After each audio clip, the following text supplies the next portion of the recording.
अपने पसंदीदा शो के फुल एपिसोड देखने के लिए अभी डाउनलोड करें दंगल प्ले ऐप।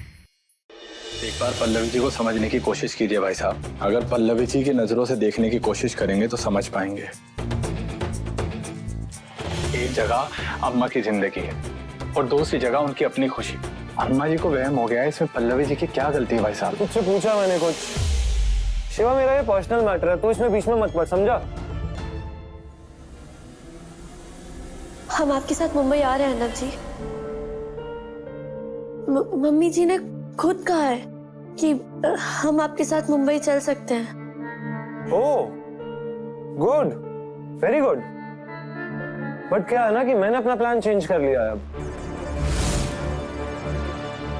मुंबई में अकेला ही जाऊंगा, और वैसे भी अब तो मैं तुम्हारी टिकट ही फाड़ चुका हूं, तो अब कुछ भी नहीं हो सकता।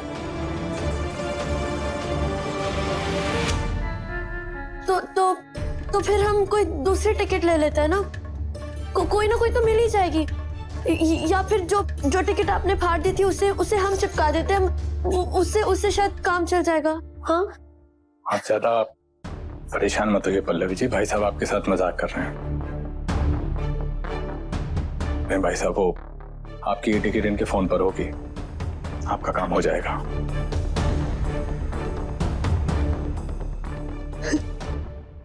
सच्ची? तो फिर से पैकिंग कर लेते हैं। ठीक है भाई साहब, फिर आप लोग पैकिंग कर लीजिए, हम बाहर चलते हैं। अब सुन ना, मेरे वो कुछ पुराने कपड़े हैं जो मैं पहनता नहीं हूँ, तू ले जा, तेरे काम आ जाएंगे।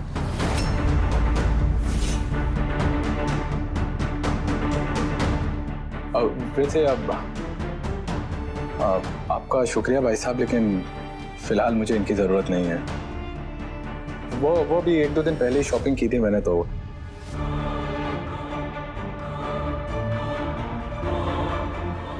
ओहो, एटीट्यूड शिवा, नाइस। वैसे दिख रहा है कितनी शॉपिंग की है तूने। कोई बात नहीं, तुझे कपड़े नहीं पहनने ना, इधर जाके मम्मी को दे दे, पोछे के काम आ जाएंगे।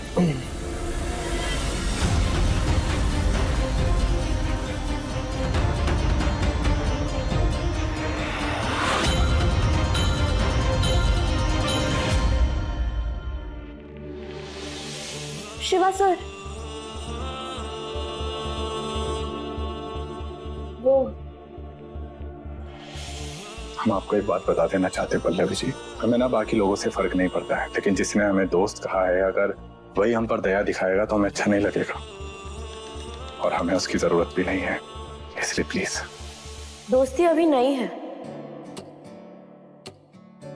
शायद इसीलिए अपनी दोस्त की आंखों को पहचानने में आपसे गलती हो रही है। जिसे आप दया समझ रहे हैं वो दया नहीं है, फिक्र है।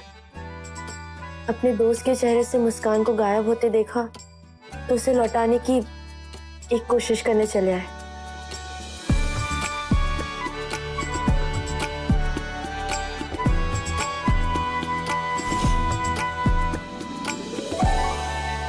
इसे यहां लगा लीजिए, लीजिए।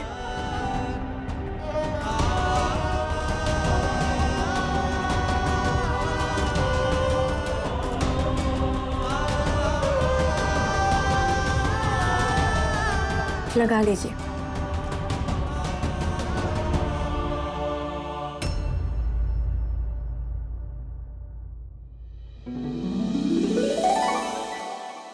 Thank you.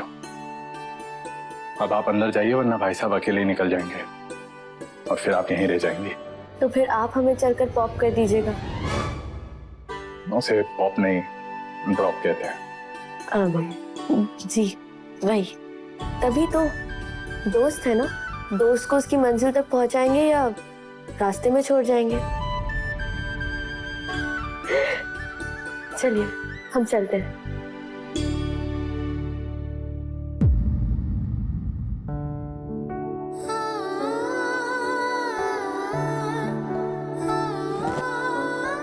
आप अब भी नाराज हैं हमसे? प्लीज हमें माफ कर दीजिए ना। अब हमसे जो कहेंगे ना हम वो करेंगे, पक्का। अब आप कहिए हम कान पकड़कर उठक बैठक करें? नहीं नहीं, ये सब करने की जरूरत नहीं। तो फिर बताइए ना हम क्या करें जिससे आपका मूड ठीक हो जाए?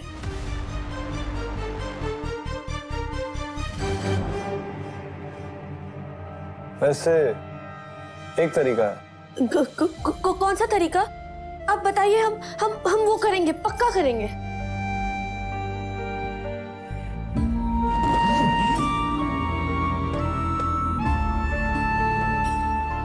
ये पहन कर आओ। ये क्या है?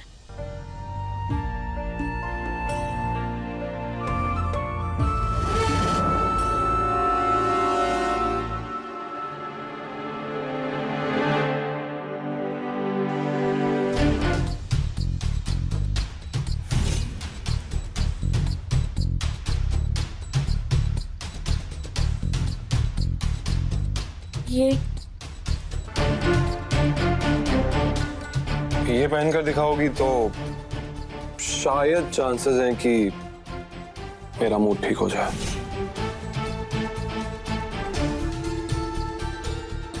लेकिन ये कैसे पहनेंगे हम? अभी तो तुमने कहा कि तुम कुछ भी करोगी। हाँ लेकिन ठीक है, अब तुमने डिसाइड कर ही लिया कि तुम्हें कुछ करना ही नहीं है, जो मैं कहूंगा तो कोई बात नहीं। ठीक है, हम पहनेंगे, लेकिन पहनते ही उतार देंगे। मतलब ज्यादा देर तक नहीं पहन पाएंगे। ठीक अरे है? तुम पहनो तो सही।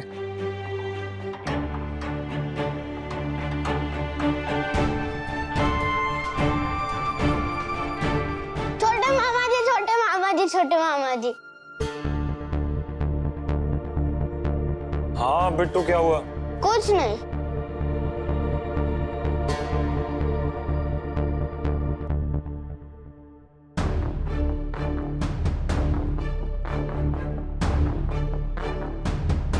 बिट्टू बेटा, मैंने कितनी बार समझाया ना, बच्चों को ज्यादा फोन नहीं चलाना चाहिए। लेकिन मैंने ज्यादा कहाँ चलाया, मैंने अभी तो लिया है।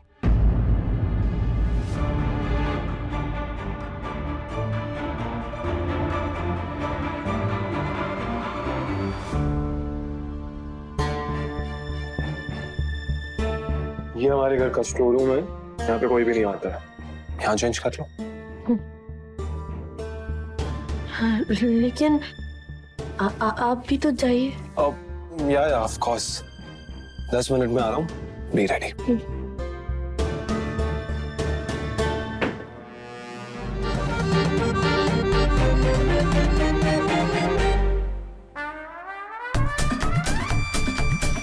भोले बाबा की जय। ये कैसा ड्रेस है, ना नीचे का कुछ है और ना पीछे का, लेकिन पहनना तो पड़ेगा। कहीं अर्नव जी का मूड और खराब हो गया तो? नहीं, हम एक काम करते हैं, इसे जल्दी से पहन लेते हैं और उन्हें दिखा देते हैं। उसके बाद मुंह दिखाई वाला ड्रेस पहन लेंगे। सारी औरतें भी आकर बैठ गई होंगी। ए मिस्राइन, तुमने मुंह में मेहंदी लगी है का? तो काहे समोसा हाथ में लिए बैठी हो, खाओ ना। और किसी को कौन चीज की जरूरत हो तो मांग लेना, सब है। सासू माँ, समोसे आप भी चखिए ना, एकदम गरम है, तीखे, जैसे आपको पसंद है। मायके में तो बड़ा दौड़ दौड़ के काम कर रही हो बहू रानी, अरे जरा ससुराल में भी हाथ चला लिया करो, अरे हमारा भी भला हो जाएगा। ये लीजिए, मुंह मीठा कीजिए। वैसे एक बात कहे बबली, जैसे जैसे बुढ़ाते जा रहे हो ना, वैसे वैसे तुम्हारे हाथ का स्वाद बढ़ते जा रहा है। हाँ। सब कुछ बहुत स्वादिष्ट बना है कसम से। हाय हाय, बुढ़ा है हमरे दुश्मन। श्री श्री पुरुषोत्तम शास्त्री जी को लगता है कि हमारी जवानी जाने मन अभी भी बरकरार है। और स्वाद तो हमेशा हमारे हाथ में था, पूरा जौनपुर जानता है। वैसे ये सारी चीजें पल्लवी बहू के मायके से बन के आई हैं। आप लोग पल्लवी की माँ से मिले? कंचन जी, गोदावरी जी?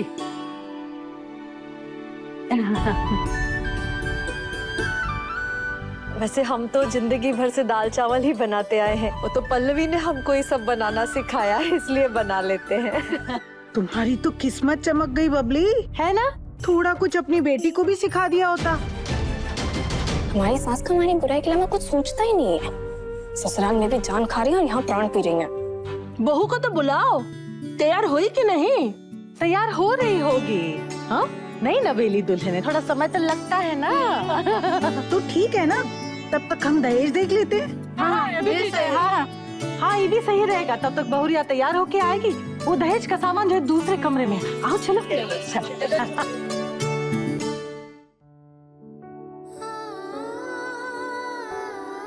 भोले बाबा की जय। ऐसा लग रहा है जैसे हमने कोई फटा हुआ थैला ही पहन लिया हो। तो अर्नब जी भी पता नहीं कहाँ रह गए। अब मुंह दिखाने का वक्त हो रहा है और हम यहाँ फंसे पड़े हैं। वैसे तो सारा जौनपुर जानता है हमारा घर जो है दहेज के कितने खिलाफ है। हाँ लेकिन बहुरिया का परिवार पीछे पड़ा, कहने लगी दहेज नहीं प्रेम है, कैसे मना करे। हाँ ये अर्नब जी यहाँ क्यों नहीं रहे हैं? मैं मुंह दिखाई के लिए तैयार भी होना है।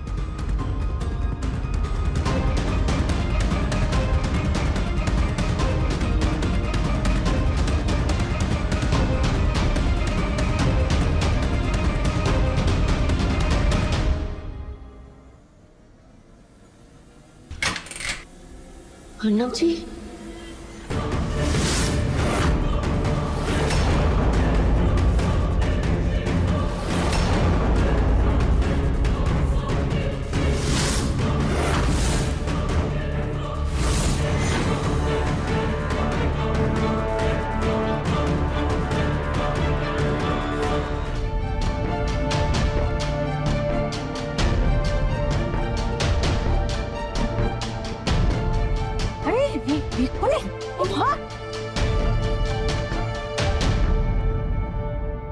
कहाँ हुआ बबली?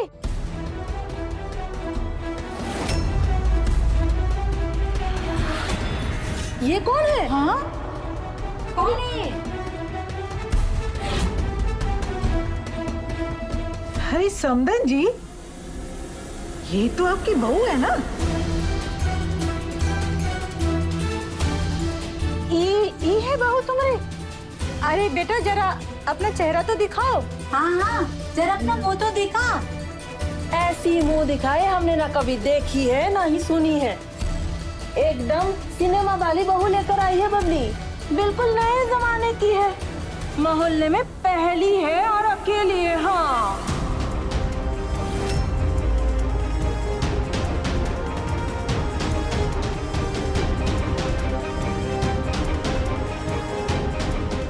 ओ गॉड, अंदर तो पल्लवी है और ये लोग। निकल ले बेटा अर्नब, वरना तू भी लपेटे में आ जाएगा।